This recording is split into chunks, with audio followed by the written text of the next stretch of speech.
في الدعاء قبل أن تطلب من ربك ما تحب أسمع ربك ما يحب. وربك ماذا يحب؟ يحب التعظيم والتمجيد والثناء.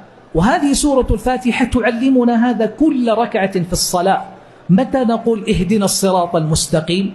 بعد 3 جمل، بعد 3 جمل. الحمد لله رب العالمين، قال الله حمدني عبدي. الرحمن الرحيم، قال الله أثنى علي عبدي.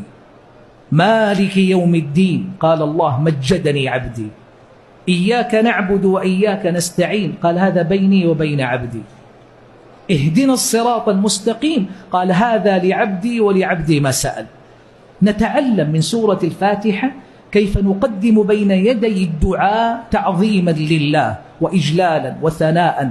تعلم يا أخي، تعلم كيف تمدح ربك، كيف تحمده، كيف تثني عليه. بماذا؟ بأسمائه وصفاته، بما حباك من النعم. تذكر كل نعمة أنت فيها فاحمده عليها. تذكر كل سوء وتقصير وتفريط منك في جنب الله فتزداد تعظيما لله. هكذا العباد الموفقون، وعلى رأسهم سادات البشر الأنبياء الكرام عليهم السلام.